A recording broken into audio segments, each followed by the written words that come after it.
अस्सलाम वालेकुम to everyone and welcome back to my YouTube channel. कैसे हो आप सब? आई होप आप सब बिल्कुल ठीक हैं और अल्लाह का शुक्र I am perfectly right now. आज की वीडियो काफ़ी इन्फॉर्मेटिव है। अगर आपकी कमर में दर्द रहता है, आपकी बैकबोन के जो निचले मोहरे होते हैं जिन्हें डिस्क बोलते हैं, अगर उनमें थोड़ा सा पेन रहता है तो this video can be very helpful for you.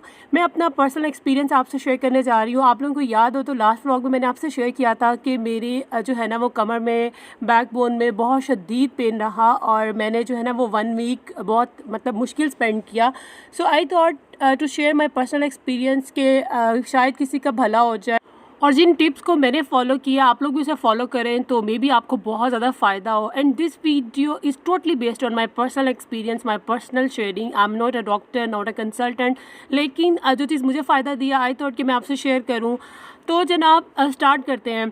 सबसे पहले तो आप लोगों ने रीज़न फाइंड आउट करनी है कि आपको ये पेन क्यों है, what is the reason behind that. Like मुझे फील होता है कि जब ईद के सेकेंड डे मैं अपनी अम्मा के घर गई ना तो मैंने हील कैरी की थी और हील आई थिंक 2 इंच की थी, 2 या 2.5 इंच की। अच्छा, मैंने जो है ना वो 7 से 8 घंटे अपनी अम्मी के घर स्पेंड किए और मैंने टोटल हील में ही स्पेंड किए और मैंने अपने बेबी को भी कैरी किया, ऐसे ही चलती फिरती भी रही। और माशाल्लाह काफ़ी बड़ा घर है, लॉन से लाउंज में, फिर बेडरूम में।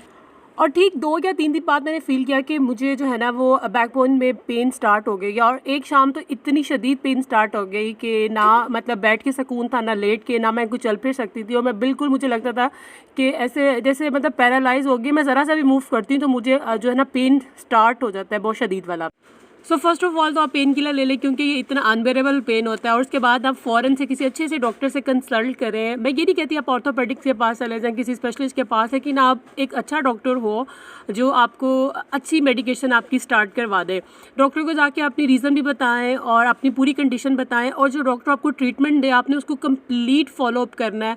आपने ये नहीं कहना कि अगर लाइक डॉक्टर ने आपको 7 डेज़ का एक मेडिकल ट्रीटमेंट बताया है तो आपको तीसरे दिन अगर आराम आ गया तो आपने मेडिसिन छोड़ नहीं देनी कि मुझे तो अब 3 दिन हो गए हैं दवाई खा रही हूँ, आराम है तो मैं अब इसको स्किप कर दूँ। आपने बिल्कुल ऐसा नहीं करना।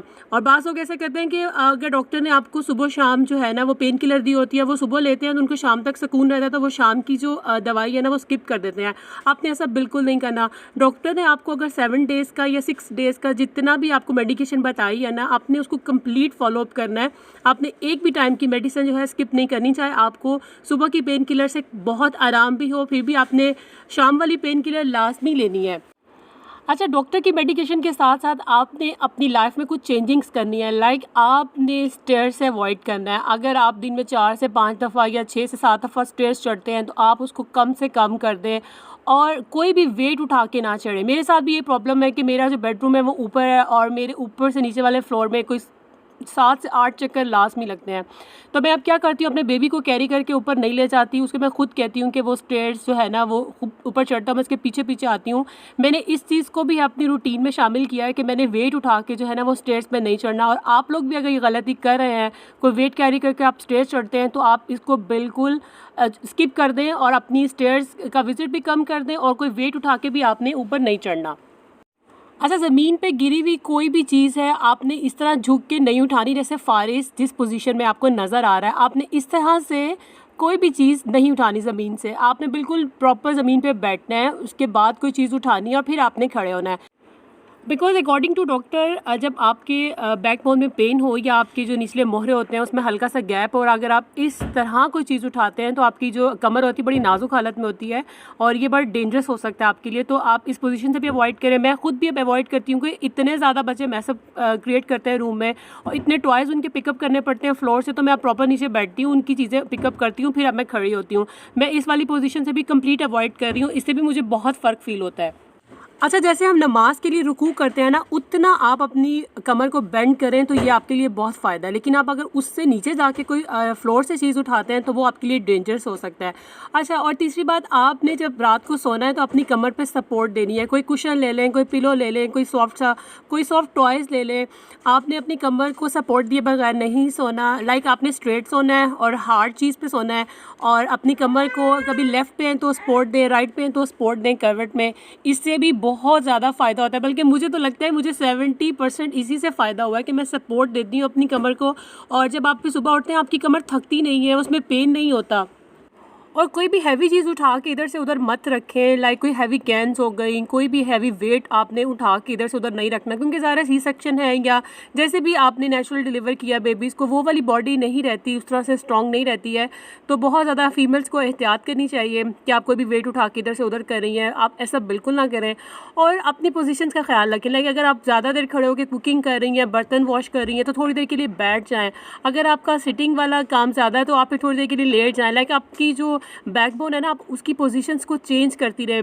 बैठी हैं तो लेट जाएं, लेटी हैं तो खड़ी हो जाएं, खड़े ज़्यादा ना होएं। इन चीज़ों से बहुत ज़्यादा फ़र्क पड़ता है लाइफ में। मेडिकेशन के साथ साथ अगर आप इन टिप्स को फॉलो करेंगे तो ट्रस्ट मी आपको बहुत ज़्यादा फ़ायदा।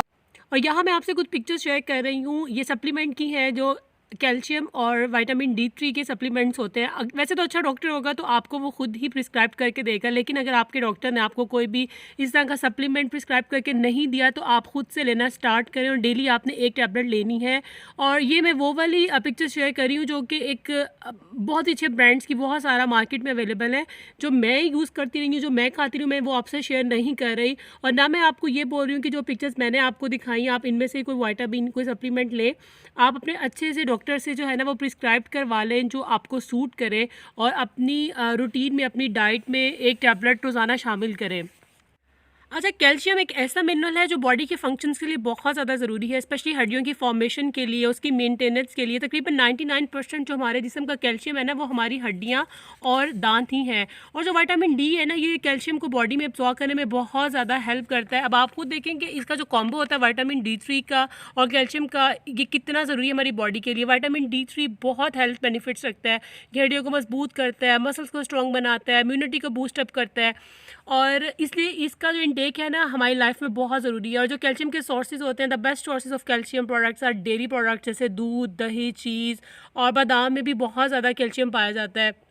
इसलिए दूध का एक गिलास अपनी डाइट में ज़रूर शामिल करें। और मैंने जो है ना वो दूध मैं डेली वैसे लेती थी, लेकिन जब से रमज़ान आया ना तो मैंने दूध स्किप कर दिया था। मतलब जैसे सहरी के टाइम होने वाला होता था तो मेरी आदत थी मैं सोने से पहले लेती हूँ, और उससे फिर वाकई बहुत नुकसान होता है। आप जब दूध बिल्कुल ही छोड़ देते हैं अपनी डाइट से, बिल्कुल उसको स्किप कर देते हैं, तो आपको पता चलता है कि आपकी बोन्स पहले जैसी नहीं रही हैं। तो दूध बहुत ज़रूरी है। मैंने अपनी रूटीन में जो है ना वो दूध का एक गिलास शामिल किया, जैसे मैं बिफोर बेड लेती थी मैं उसी तरह ले रही हूँ। आप नीम गर्म ले सकते हैं, रूम टेम्परेचर का ले सकते हैं, हल्का सा ठंडा भी ले सकते हैं, जैसे आपको सूट करता है। बट दूध बहुत ज़्यादा ज़रूरी है, कैल्शियम का बहुत बड़ा सोर्स है।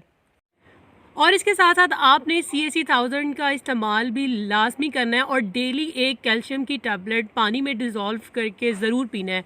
इसका एक तो फ्लेवर बहुत ज़्यादा मज़े का होता है और इसके बहुत ज़्यादा हेल्थ बेनिफिट्स हैं। अब तो हर डॉक्टर आपको आराम से रिकमेंड कर देता है, और आप डॉक्टर से पूछे बगैर भी डेली एक कैल्शियम की जो है वो टैबलेट ले सकती हैं। फीमेल्स के लिए बहुत ज़्यादा ज़रूरी है, चाहे वो अनमेरिड है चाहे वो मैरिड है, इसका यूज़ ज़रूर कीजिए। अच्छा, आप कुकिंग करते हुए भी इसको आराम से पी सकती हैं। अब गर्मी में तो ये बहुत मज़े का फ्लेवर देता है, और इसमें 2-3 फ्लेवर्स आते हैं, आई थिंक लेमन है, ऑरेंज और मैंगो। आपको जो भी फ्लेवर अच्छा लगे आप उसको ले सकती हैं। बस आपने पानी लेना है, उसमें डिज़ोल्व करें, उसको पी जाएँ।